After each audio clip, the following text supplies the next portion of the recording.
Hi there. Welcome to the places you'll scry. Check out these cards. Magic, Pokemon, Yu-Gi-Oh!, Duel Masters, Flesh and Blood, and what's this? Oh, frick is sweet. It's a library card. That's worth most of all. Libraries give you and the public access to archives and general media, as well as a tertiary space for reading, studying, meeting people, playing games, so much more. And even if you don't use it, it increases the funding that goes to a library. Oh, the places you'll scry with a library card. Hey there, welcome to Places You'll Scry. I'm your host, Pieway. Places You'll Scry is a show about preserving tabletop gameplay experiences and reinforcing the importance of public spaces like libraries. Today I have an awesome guest, Matthew Awde. Hi, yeah, I'm Matt, or Odd1 Indeed on socials. You can find me on Blue Sky.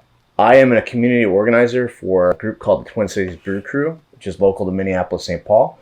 We run events at breweries. We also run occasional events in public spaces. I'm here to kind of work with Pieway and enjoy some time with Challenger decks. Yeah. From the time that a lot of people didn't get to play Paper Magic during the pandemic. Yeah, the decks we're playing today are the Mono Red and Simic Challenger decks from 2020 and 2021 era. As Matt said, that's an era when most people couldn't play Paper Magic, and most of us were playing on Arena. Arena, Spell Table was maybe the closest thing, but I definitely wasn't playing any Standard at that point. I went through the whole pandemic without knowing what Spell Table was. Wow. So okay. I went through the whole pandemic being like, gosh, I miss CDH. Time to play Standard Arena. Yeah. Luckily, I used Spell Table prior to, because I had moved out to California for a while and wanted to connect with some friends that were local to Minneapolis. But it got a lot more use during the pandemic. Well, you want to start off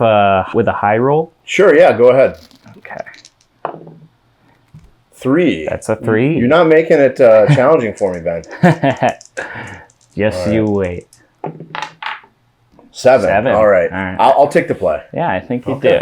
All right, let's see if we have 7 good cards here for our opening hand. Brew Crew is awesome. I love being able to get a drink and draft with my friends in a constructed environment. Yeah, for sure. Yeah, we do events that range from limited to commander nights to 60 card popper constructed tournaments. Cool. Well, why don't you show us how it's done? Okay, I'm going to start us off and play an island and then pass the turn. I'm going to play a mountain and pass. All right, I'm going to cast an opt on your end step. Okay. Scry 1, and then I'll draw a card. Nice. We're going to leave that on top and draw this, and then I'll untap and drop a turn. All right, I'm going to play a forest and pass the turn back to you.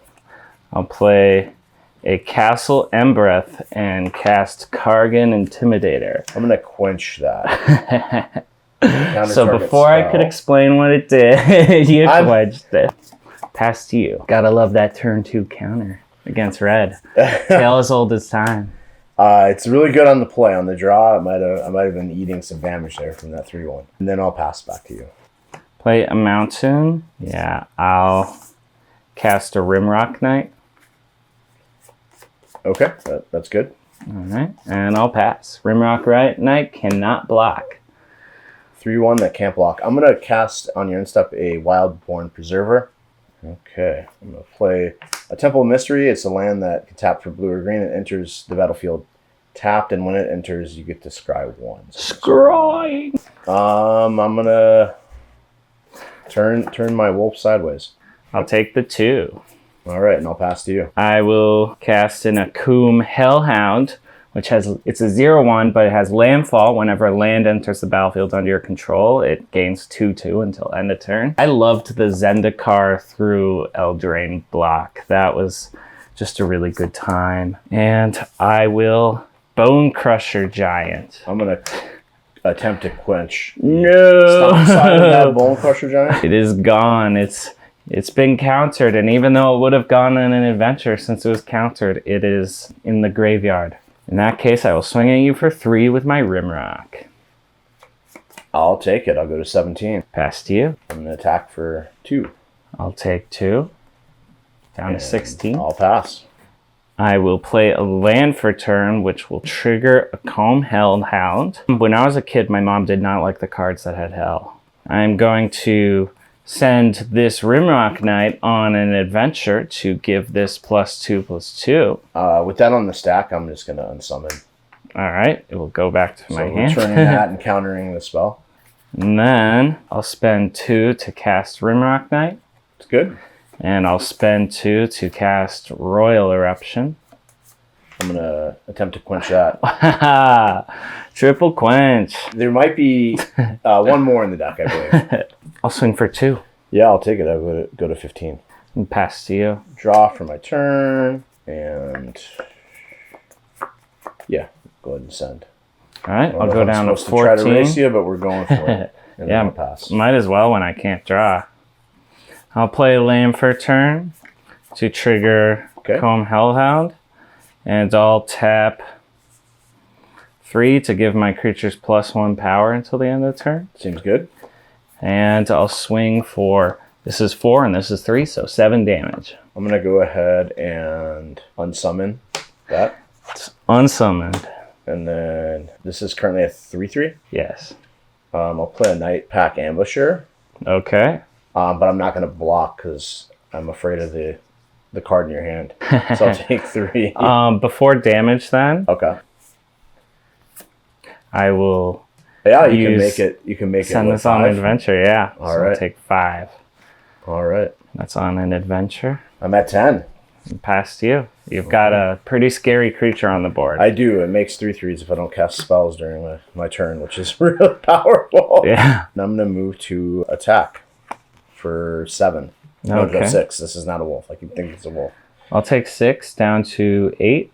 And then I'll move my end step, and I'll create a wolf. A wolf. It's a 3/3 while this is out because it's a lord for wolves and werewolves. I'll tap 2 for a Kargan Intimidator. That's good. Yes. I'm going to play land for turn, which will make this a 2/3. Mm-hmm. I'm going to cast Rimrock Knight. Okay. Yeah, I'm going to make that a coward. It's a cowardly wolf. I'm going to 2/3. Sure. So, hey, you. I'm going to go ahead and, on my turn, cast Opt because, well, on your turn, I'm going to cast Opt. Yeah, and you could draw an unsummon. I'll go ahead and draw this, and then Ooh. I'm just going to cast a Brineborn Cutthroat, but I will declare a block with the wolf. All right. So the wolf will die, but the Hellhound's fine because it's a 2/3. Well, do you? Oh, but it gets +1/+1. Yeah. Ah, reading the card explains the card. I was confidently incorrect and lost my Hellhound. R.I.P. Hellhound. Pass to you. All right. Let's go ahead and move to attack. We're gonna attack with just this. Man, my joke tap that I went through really got me here. You want to untap a land? I'm okay with that. Okay. It's still a coward. I'm going to pump Kargan Intimidator twice Okay. to make it a 5/3. And declare a block. Yes. I'm gonna flash in a Spectral Sailor, and this is a non-human. So when it enters, I can pay X, and I will. I'll pay 4 to put 4+1/+1 counters. No! So it's a 6/6 and survives against the 5/3. Gosh, if only I had that one card that deals 10 damage as long as your opponent's at 10 yeah, damage. Hedatsugo's second, right? Yeah. You would have me. I would be dead to that. I'm going to Bone Crusher to deal 2 damage here, Okay. and I'm going to cast Bone Crusher, Seems good. and I'm going to pass. Kind of priced in the blocking the 6/6. That's lethal. Because if I block the 6/6, you still deal 8 damage to me because of the +1/+1. Yep, just enough. Good game 1. Yeah. I do have a Patreon, but the reason I put the effort into this show is because I want to talk about discontinued decks and show them on camera because they're functionally discontinued in the sense that you can't go out and buy this anymore. You can't play this in standard. And so much of 60 card Magic is functionally discontinued. There's years of deck lists which are awesome. And there's tons of YouTubers that do like top 10 videos about Nitsahone I've watched Nitsuhon for years. Have you watched Nitsuhon? No, I have not watched it. I'm gonna have to check out Nitsuhon one night. He has a PhD in history. I don't remember what it is particular. He has a PhD. He will talk about historic cards, but his qualifiers are like top 10 1-mana 2/2s. And he has lists of every single tournament deck that hit a 5-0 or an equivalent. Okay, so he's got a lot of data to back up. He has so much data, and his videos are so good and historic because he also talks about the cards within the context of Magic. And that's the great thing about libraries, is that they're archives too. And we need to hold on to libraries. They're good for communities. They're good for academic institutions. People always ask me how I could have gotten a chemistry degree. Answer 1, good at graphs. Answer 2, good at machines. Answer 3, had access to a library. And that's one thing that me and Ben share in common. I went to school for chemical engineering and chemistry, so I have also got a bachelor's in chemistry. So, and you remember having to research like primary literature? Yeah. You can do that at a library. Referencing it, and so many libraries in your area have computers or librarians with access to those citation databases, which you might not even have at home because of how that industry works. Why does it work that way? Why can't we just fund academia, like people being smarter? A lot of the online versions are behind paywalls and things like that, right? We live in a society that does focus on transfer of wealth from those typically that don't have much to those who already have more than they need. Yeah. Not great, man. Obviously, we can all do the things we can in our communities to make sure we're supporting each other. I've been thinking about how if something isn't inherently profitable, it's usually not preserved, but the rights holders maintain the rights. So if you try to preserve it in a way that's accessible on, say, the internet, the rights holders can DMCA you. Talk about something bleak. It's like, if you played a game when you were a kid, or you watched a TV show when you were a kid or something, everyone loves sipping on the nectar, so to speak, of that nostalgia, and also reconnecting with something they watched at an earlier age. Like, studies have been shown that, like, if you listen to music when you have Alzheimer's, people's face lights up. Haven't you seen that? Some of my family members have gone through that. Like my mom on my grandmother's side has gone through and suffered from Alzheimer's. The way they can access some of those long-term memories, and obviously a lot of times they have problems creating short-term memories. So but accessing long-term memories through auditory cues is often critical in helping them be able to hold on to some aspects of the quality of life they have. Yeah. And imagine being able to access things like video games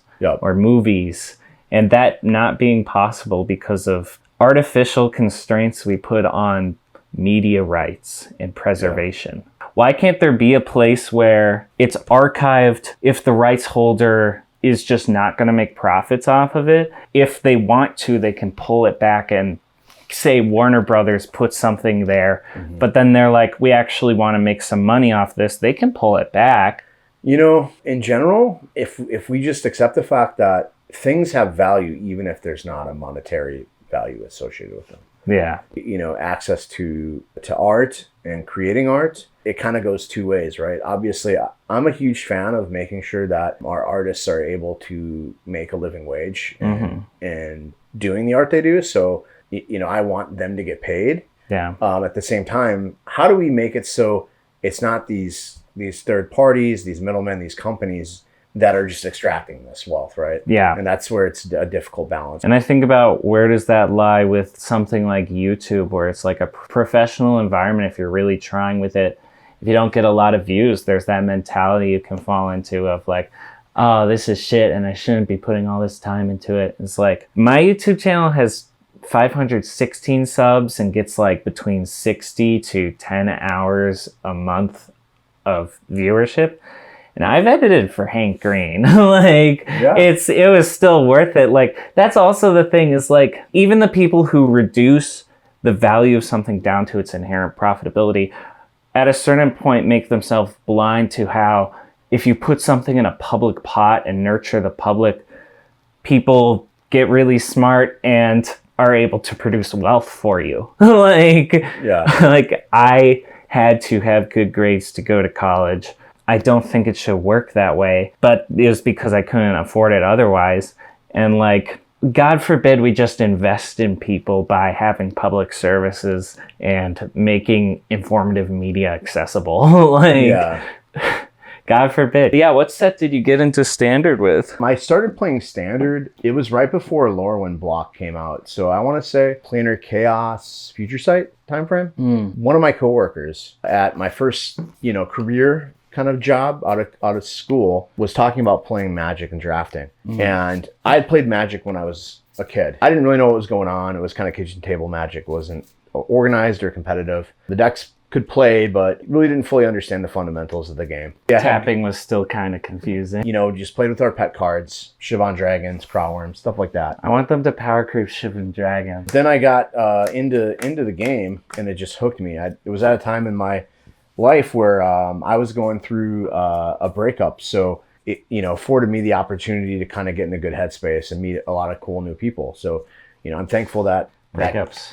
Yeah, breakups are the worst. I still remember all of them. Like, I hear you. Yeah. And if it's done, if it's in the past and you're sipping on those memories, so to speak, remember that it's okay to give some space to your emotions and feeling sad, but also physically you will feel better if you get up and you go outside and you keep up with the things you love to do and you eat. It's called brain doping. It's when you create a sad environment and then you're like listening to sad music and thinking about your ex, and it's like, you don't have to get under someone to get over someone. Yeah, that's a good thing, to think about. And I think that's what, for me, besides having good coworkers and good family, a good support network, it's always critical. But then being able to pour some of my energy and time into a game that's relatively social would help me give space for those feelings to kind of marinate before I let them just kind of take over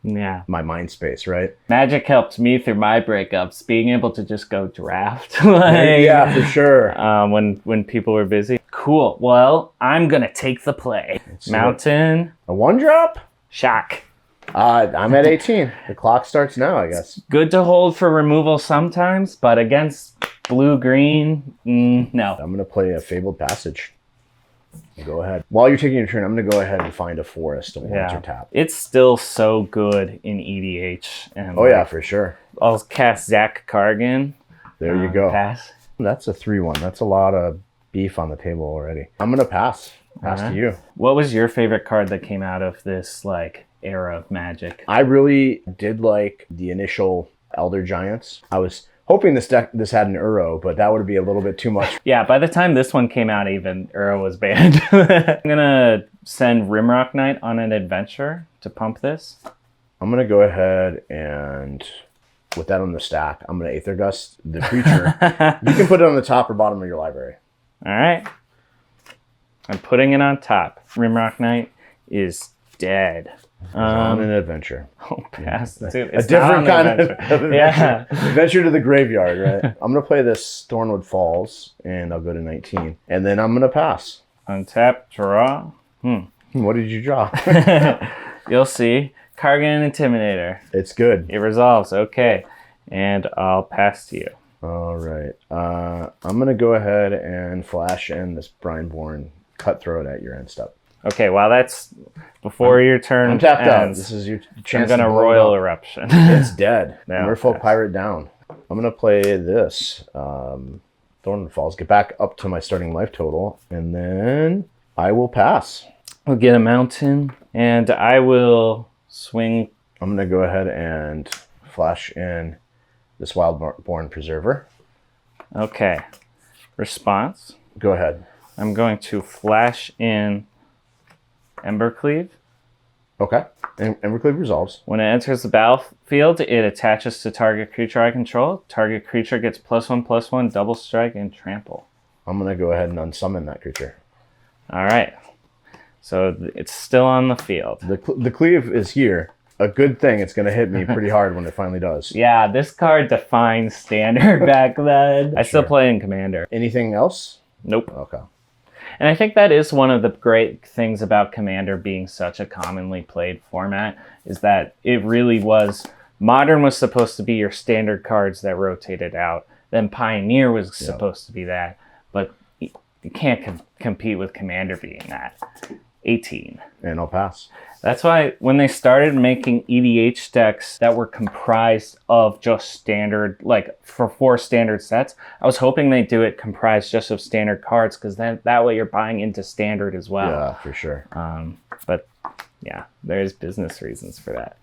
Kargan, Intimidator. No! I'm going to flash in a Thrilled Mystic with that on the staff. The Thrilled Mystic is a Mystic Snake functional repent with a little bit more power and a little bit harder to cast. All right. Very strong card. I'm in danger. Yeah, I'm trying to survive here. I've got to prevent you from smoking me with that cleaver. But you know what they say. Sometimes you gotta 5 damage, 13. Push forward. This Simic deck is kind of a tempo control deck, you know? Yeah. And I'll pass. I'll cast Akum Hellhound. That's good. I got nothing for that. I will equip. I feel like in design, when they were like, is Modern Red too good? They were looking at this. Yeah. Okay. And so now it's a 1/2 with double strike and trample card. Yes. Pass to you. I'm going to bring back your least favorite friend. It's powerful. Night Pack Ambusher will join the fray. On your Insta. For the last 2 episodes, I got bodied on camera, and might be the 3rd. Yeah, this is a pretty good hand here. We're gonna go ahead and full send. All right. Declare blocks. Okay. I'll declare here. Yeah. Damage. Yep. They'll trade. Oh, this is double strike. That's a 1/2. Yeah. Oh, I thought it was 2 instances of first strike.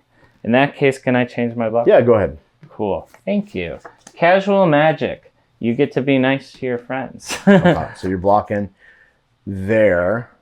So. Oh, it's still a 2. Yeah, so you can trade with either of these. Okay. Casual magic. You get to help out your friends. This is risky because if I have a flash creature, I could actually make this potentially like a 4/4. Yeah, so I'm definitely gonna do that. All right, yeah. So you take 6 and these 2 creatures trade. All right, go down to 7 life. And it's dead. I will pass my turn and make a wolf. That's a 3/3. All right. I'm going to cast my favorite card in the deck. This card got me through so many standards. An Axe, hardened in the forge. An Axe is good. I don't have any way to counter that. And an Axe, I'm going to have you defend. All right. I've got bad news. I have a second Night Pack. Sure, in my hand, so I'll cast it. All right, an Axe. So I'm just going to send everything. And so you have 2 5/5s, a 4/4, and a 2/2 coming. So I think you're in a pickle here. Yeah. I think I'm dead either way. I am dead either way, but I'm going to kill one of these on the way out. Yep. Fuck you. That poor wolf is dead. Matt, where can people find you on the socials? On social media, you can find me at Odd1Indeed on Blue Sky primarily. And if you find me on Blue Sky, there's some links to join the Twin Cities Brew Crew Discord. Which I highly recommend. Local games in the Minneapolis, St. Paul area. We have events approximately twice weekly. We do limited events, draft and sealed. We do pre-releases with new sets as they come out. We do them at local breweries and bars. We're working with Insight Brewing. We're working with Fair State Brewing. We're working with Falling Knife, Wooden Hill Brewing. Also, every Friday night, we try to go and have a Commander meetup. Those are so much fun.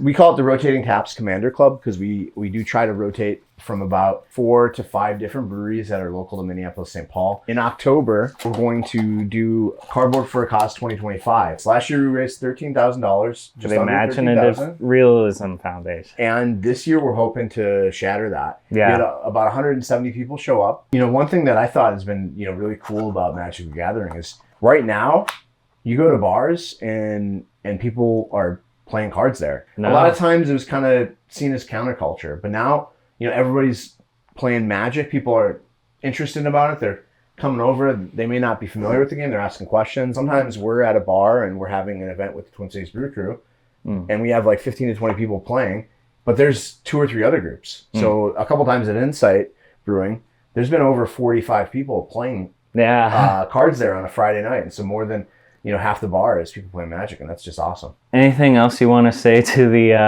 audience today, Matt? Be good out there. Be good to each other and yourself.